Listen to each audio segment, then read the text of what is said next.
5 menit mah jangan lupa itu zuhur 5 menit, asar 5 menit, paling 5 menit. Waktu diberikan 24. Ibadah wajib paling 25 menit. Saja. Kita mah kadang-kadang kita nyibukin diri. Jadi kita diatur waktu, bukan kita ngatur waktu. Banyak yang waktu kita sia-siakan. Kalau pengen diterima di sekolahnya, asal tahu sekolahnya diminta. Minta, ya Allah yang Maha Pengasih, Maha Penyayang, Maha Pemurah, Maha Mengabulkan. Ya Allah, diriku mohon diterima di sekolah apa? Ya, mau diterima ya Allah. Jadi mahasiswa A, contohnya begitu, diminta, nanti diberi oleh Allah. Syaratnya ditanya. Syaratnya sholat, habis sholat minta. Masuk PT apa juga begitu, kita misalnya asal tahu PT-nya, apalagi tahu nggak personaliannya atau yang menentukan agar dia mau menerima kita, mintanya. Tinggal zikir aja, kun fayakun. Bismillahirrahmanirrahim, kun fayakun. Ya maliknya Allah, kun fayakun Allah. Dikabul. Tapi harus yakin sama Allah. Begitu minta mudah-mudahan diterima, itu tanda orang gak yakin. Mudah-mudahan tanda keraguan. Sedangkan Allah menjanjikan ud'uni astajib. Barang saya minta pasti diberi, bukan mudah-mudahan diberi. Kalau orang yakin harus ya Allah mau diterima permohonan hamba, jangan mudah-mudahan. Bukannya nggak boleh, bukannya nggak boleh. Di hadapan Allah sama dengan dia tidak beriman. Sampai Allah jelaskan di dalam surat Al-Baqarah, wa minan nasi mayaqulu amanah. Banyak di antara orang-orang mengatakan beriman kepada Allah, wa bil yaumil akhir, dan hari akhir, wa bihum bimu'minin. Sesungguhnya beriman. Kenapa? Dia meragukan apa yang dijanjikan Allah. Mudah-mudahan diterima. Itu tanda ragu. Jadi kalau dia yakin bahwa Allah janjinya ud'uni astajib lakum, barang siapa yang meminta pasti diberi, maka mohon ya Allah, permohon hamba, mohon diterima begitu. Jangan mudah-mudahan. Kalau kabulkan, Iya, mohon kabulkan ya Allah. Jangan mudah-mudahan dikabul. mudah-mudahan dikabulkan, jangan pada mudah-mudahan. Itu ragu. Langsung Itu aja. batal. Yakinin. Dia batal mengatakan la ilaha illallah imanan billah. La ilaha illallah yakinan billah. Kalau kita mengatakan tiada Tuhan, ya enggak, dan hanya beriman kepada Allah. Tidak Tuhan kecuali Allah dan beriman kepada Allah. Maka tanda orang beriman meyakini apa yang dijanjikan. Janji Allah itu tidak pernah ada kata mudah-mudahan di Al-Quran. Pasti cuma manusianya kadang-kala kebiasaan orang umum diikuti. Orang-orang pakai mudah-mudahan, kita pakai mudah-mudahan. Orang yang yakin memang tidak diinginkan oleh Allah. Kata mudah-mudahan itu sama dengan dia tidak meminta kepada aku, sama dengan dia nggak meyakini kata Allah bahwa aku maha mengabulkan. Jadi mintanya minta, ya Allah mohon diterima hamba di PT tersebut atau dikabulkan, misalnya di sekolah. Jangan mudah-mudahan diterima di sekolah. Maka ada zikiran yang cepat dan mustajabah agar hajat dikabul. Bismillahirrahmanirrahim. Menyebut nama Allah, sifatnya yang maha kuasa, ya Malik, yang maha raja, ya Malik, maha maliknya Allah, yang maha rajanya Allah. Kun fayakun Allah Akbar. Maka kata Allah jadi terjadi dengan kebesaran. Artinya begitu. Sering aja dizikirin itu, seikhlas. Nggak sholat pun boleh kan Ustadz ya? Sambil duduk boleh. gitu kan? Kalau orang perempuan kan ada halangannya. Iya, jadi sambil Iya. zikir. Kalau ada halangan di hati mah boleh aja. Hmm. Makanya perintahnya ya ayyuhalladzina amanu dzikrum katsiran, hai orang-orang beriman, ingatlah kepada Allah dengan ingat yang sebanyak-banyaknya. Qiyam wa qu'udan wa najudubikum. Ingat dikala berdiri, duduk, berbaring. Ingat ini bukan ingat bilisan, Iya. kolbi. Karena ingat bilisan itu untuk syiar. Habis sholat, misalnya subhanallah 33, alhamdulillah 33, Allah Allah. Tapi ingat yang dimaksud ayat ini, ingatnya di dalam kesadaran kita. Kalau kita sadar ya hati kita. Karena zikir itu, ingat itu ada 3, ada 4 malah.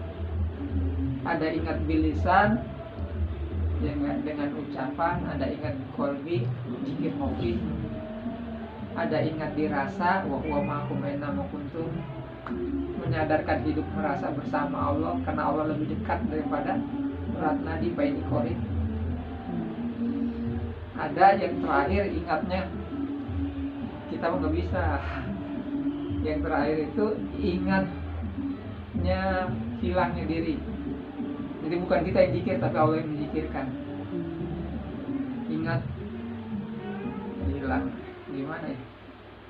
Ada ingat dengan ucapan, dengan hati, dengan rasa, ada ingat tanpa rasa. Ingat tanpa rasa itu kita la haula, Bu. Tidak merasa kita yang ingat tapi Allah yang mengingat. Tidak merasa kita yang zikir tapi Allah yang zikir. Tidak merasa kita yang sholat tapi Allah yang menyolatkan. Itu yang lebih utama zikir. Makanya waktu Bilal bin Rabah awal pertama ajan kalimat hayya 'alas shalah, jawab Nabi la haula wala quwwata illa billah. Saking jujurnya Nabi, dia bilang tidak daya dan upaya ya Allah untuk melaksanakan perintah sholat tanpa pertolonganmu. Jadi Nabi nggak bisa sholat, hakikatnya karena bisa dibisahkan oleh Allah. Nah Allah yang menyolatkan. Kalau orang merasa bisa, berarti dia nggak la haula, gugur di dalam keyakinan di hadapan Allah nih ya. Gugur. Kenapa? Karena kata Allah sudah jelas di dalam surat Al-Baqarah, lillahi ma fis samawati wa ma fil ardh. Di antara langit dan bumi serta sisinya milik Allah. Termasuk dari ujung rambut sampai ujung kaki kita milik Allah. Kita nggak punya apa-apa ya. Punya hidup karena dititipkan hidup. Bukan kita nih geraknya punya kita nih. Sholat Allah. Ini diberi gerak oleh Allah. Diberi gerak. Makanya kalau hidup ingin damai, ingin tenang, ingin bahagia, satu kuncinya jangan merasa hidup. Karena merasa hidup saja sudah beban. Beban menafkahkan, beban memakaikan. Kalau orang merasa hidup beban. Tapi kalau dia merasa dihidupkan Allah, dititipkan hidup, bukan dia yang hidup, kita tinggal menjalankan saja qada dan qadar atau takdir yang sudah digariskan oleh Allah. Hidup ini tinggal menjalankan takdir. Bukan hidup ini, maaf, banyaknya orang ngatur hidup. Padahal kita diatur oleh Allah dengan kehidupan ini sudah digariskan, ada baik buruk. Kita tinggal ngejalanin aja. Kadang-kadang tinggal ngejalanin aja pusing ya Pak. Ngatur sana. Karena hidup dipikirin. Betul. Padahal Allah memerintahkan kita berpikir bukan untuk memikirkan hidup. Kalau kata Nabi mah fasfuru, kata Nabi mah tapakaru bihol, berpikir tentang ciptaannya ini agar kita tahu tentang tanda kebesarannya. Pikir. Jadi bukan mikirin hidup Pak. Hidup jalanin. Berpikir ini Allah berikan. Kalau kita diberikan permasalahan hidup, kita untuk mencari jalan keluar di dalam permasalahan hidup atau solusinya, maka disuruh gunakan pikir. Kalau nggak sanggup, disuruh pasrah sama yang punya hidup. Nah orang yang banyak pusing itu karena mikirin hidup. Karena hidup dipikirin, bukan hidup dijalankan. Perintahnya ini hidup dijalankan. Berhidup besok gimana ya? Ya besok. Sekarang aja kita nggak tahu. Sejam ke depan apa masih hidup enggak ya nggak? Jalankan hidup dengan apa? Dengan kita bersyukur dan disuruh kita agar hidup ini bisa menikmati hidup, dan bisa merasakan kebahagiaan dalam hidup. Sampai Nabi bersabda baiti jannati, rumah laksana sorga. Artinya ini sorga itu tempat kebahagiaan.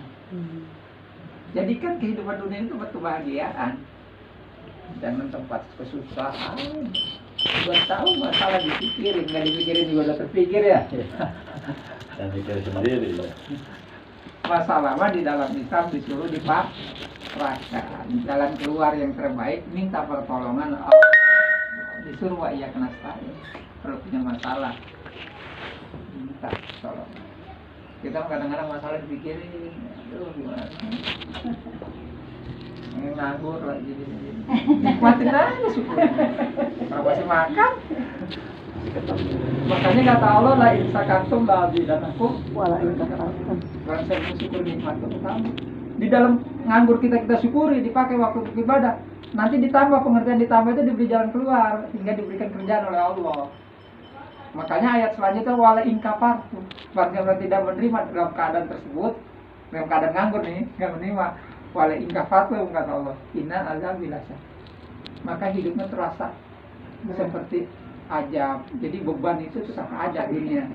Ajab akhirat tempatnya neraka. Kalau merasa di dunia ini ajab, merasa masalah, merasa menderita. Tuh, pengertian ajab di yaumil akhir nanti neraka. Ajab dunia itu enggak menerima ketentuan Allah, merasa terbebani dengan hidup, enggak menerima. Udah hidup begini amat. Orang Allah suruh jalanin pikirin ini. Jalanin dengan jalan ikhtiar, berusaha. Sudah berusaha semaksimal mungkin, hasilnya tidak memuaskan, pasrah. Orang hidup udah diatur Allah. Yang waktunya kaya mah kaya, yang waktu miskin miskin. Nih saya contohkan, teman saya tukang beca. Sampai sekarang setua ini tukang beca. Kepala 5 juga tukang beca. Itu siang malam dia narik beca. Iya memang takdirnya segitu. Udah tukang beca, sholat tidak lagi. Ya. Kalau nyebutin namanya gibah nih ya. Ini buat pelajaran. Udah dikasih hidup aja, tandanya syukur dia taat atas perintah Allah, ibadah ini nggak mau ibadah. Tetep aja kalau memang takdirnya ngebeca, segitu aja. Coba kalau dia ngebeca sambil dia minta kepada Allah, ya Allah, Allah lah yang memiliki takdir hamba, rubah ya Allah takdir hamba, agar hamba diberikan rezeki yang luas. Insya Allah ada jalannya. Udah maaf ngebeca, ibadah enggak, minta enggak. Kalau ngomong sama saya, mana saya ibadah siang malam juga begini-begini aja. Ya pantas saya bilang gitu ya. Pak, pantas. Orang disuruh Allah, itu sepedanya di sana, di luar, di luar kok sepeda pada tas. Nggak apa-apa di sana, yang belah sana. Yang ada. Maaf, bisa ya. Jadi kadangkala gitu ya, jangan kaya miskin mah sudah takdir. Kewajiban manusia berusaha, berikhtiar semaksimal mungkin, hasilnya Pasrah. Karena kalau manusia banyak keinginan, salah satu keinginan tidak tercapai akan kecewa. Manusia mah diperintahkan Allah bukan banyak keinginan, tapi diperintahkan Allahnya kita disuruh menjaga diri. Ya ayyuhalladzina amanu qu anfusakum wa ahlikum. Orang yang beriman, jaga dirimu. Jangan sampai tuh hidup pusing. Ada pusing masalah ya. Aduh silut itu jangan dipikirin. Masa lalu. Jangan sampai nyumpain ini orang ya. Doain aja nggak kasih petunjuk. Nggak boleh. Ya alhamdulillah sih. Tentunya kita nggak kerugian sih. Jadi sebenarnya itu Cuma mah saya dikembaliin kalau saya mau. harus mengalami hal seperti itu. Saya menggali semua ya. Termasuk cobaan ya kan? Iya. Karena begini ya. Pelajaran. Ada yang rugi sih kalau saya. Ini kadang-kadang orang salah nih ya. Kenapa Allah ngadakan iblis? Yang membawai kesalahan. Ya, ini maaf. Iblis mah nggak salah. Bu, iblis mah nggak salah. Iblis mah tugasnya ngegoda. Kitanya yang kalau mau kegoda itu yang salah kitanya. Makanya dijelaskan di dalam surat Yasin, setan lakum aduwwun mubin. Setan itu musuh yang Minta. nyata. Setan di diri yang mana? Nyata kelihatan nggak? Kalau nyata kelihatan, maka bentuknya minal jinnati wan nas. Setan itu bersandarnya di nafsu. Maka di dalam diri manusia itu ada 4 bisikan. Pertama ada bisikan ilahiyah, kedua ada bisikan malakut, ketiga ada bisikan nafsu, keempat ada bisikan setan. Makanya di sini disebut alladzi waswisu fi sudurin nas, yang membuat waswisu ini. Jadi setan itu apabila di hati bisikan yang condongnya tidak menerima ketentuan Allah, itu bisikan setan. Bisikan setan. Contohnya begini. Kita sakit. Perintah Allahnya disuruh sabar. Kita nggak terima, aduh sakit gitu. Itu udah kalah tuh bisikan. Kenapa Nabi kalau diuji sakit banyak zikir la ilaha illa anta subhanaka inni kuntu minadz dzalimin? Karena orang sakit diberi 2 keutamaan. Pertama diampuni dosanya, kedua diangkat derajatnya. Dia tidak minta ampun, kalau dia nerima ridho atas ketentuan Allah, diampuni. Karena dosa itu diampuninya lewat gugurnya lewat penyakit. Maka kalau kita nggak kena bisikan setan, berarti kita sabar menerimanya. Alhamdulillah ya Allah ridho kalau ini untuk menggugurkan dosa dan mengangkat derajat hamba ya Allah. Maka Nabi bicara la ilaha illa anta subhanaka inni kuntu minadz dzalimin. Dia mengatakan tiada Tuhan melainkan Allah, subhanaka maha suci Allah, ini kuntu minadz dzalimin. Sesungguhnya dirinya yang zalim, bukan iblisnya atau setan, diri kita yang zalim. Karena dibisikin. Makanya ini maaf. Kadang-kadang kalau kita mau nyalain setan ya, setan mah nggak pernah salah. Kita yang salah mau ngikutin jalannya. Karena setan itu diadakan oleh Allah adalah pembelajaran yang buruk, yang bukan untuk dituruti tapi untuk dihindarkan. Kalau Nabi Muhammad membawa pelajaran yang benar, yang untuk ditaati atau diikuti. Dua-duanya pembelajaran diadakan oleh Allah. Nggak boleh kita nilai, karena udah ada bagian raqib dan atid yang ditugaskan Allah menilai perilaku baik dan buruk. Sehingga yang memvonis nanti Allah. Kita kadang-kadang menilai orang ya, vonis orang. Jadi kalau kita melihat sesuatu keburukan, disuruhnya mah oleh Nabi didoakan, bukan untuk dinilai. Misalnya ada orang mabuk, ya Allah, orang ini mabuk mohon disadarkan, diampuni dosa. Dosa pemabuk, ntar mati masuk neraka. Kita aja belum tentu surga yang ibadah. Kenapa yang ibadah belum tentu surga? Ya Allah jelaskan fawaidul lil musallin. Ya enggak, celaka bagi orang-orang yang sholat aja masih celaka, apalagi nggak sholat, ngerebek di neraka. Yang beruntung mah kalau sholatnya khusyuk. Makanya Allah jelaskan di dalam surat Al-Mu'min, qad aflahal mu'minun alladzina hum fi sholatihim khashi'un. Beruntung orang-orang yang beriman, yang percaya kepada Allah, yang apabila ia khusyuk di dalam sholatnya. Jadi ada orang yang sholat tapi masuk neraka, sholatnya nggak khusyuk, tapi udah banyak nilai orang, merasa dirinya benar. Jadi ternyata di hadapan Allah, maaf, ada yang lebih buruk daripada iblis, yaitu ego manusia. Nah, tidak ada sejarahnya iblis sampai sekarang ngaku Tuhan. Tapi manusia ada yang ngaku Tuhan. Namrud, Korun, ngaku Tuhan. Maka ego itu lebih buruk daripada iblis. Ego merasa bisa, merasa kaya, merasa tampan, merasa cantik. Ego itu lebih buruk dari iblis. Bahkan kata Nabi, la yadkhulul jannah, tidak akan masuk surga man kana fi qalbi, barang siapa dalam hatinya miskol aja ada setitik sombong aja nggak masuk surga. Ya itulah egonya manusia yang lebih buruknya daripada iblis. Akan diancam. Kalau iblis wajar masuk neraka, emang ditakdirkan, diciptakan untuk masuk neraka. manusia mah nggak ada yang masuk neraka, semuanya surga. Itu janji Allah kepada Nabi. nah setiap umatku yang mengucapkan 25 syahadat tidak sirik surga semuanya. Ya. Yang neraka mah itu mah pengikut iblis, mah setan. Kalau kita manusia nggak ada yang masuk neraka. Orang syafaat diberikan oleh Allah untuk Nabi, untuk umatnya, namanya Syafaatul Utsma. Barang saya pernah membaca sholawat nanti dapat syafaat. Tenang aja Bu, Pak, nggak ada manusia yang masuk neraka. Kalau ada manusia yang masuk neraka, kata Allah, aku mah nggak masukin kamu ke neraka, ke surga.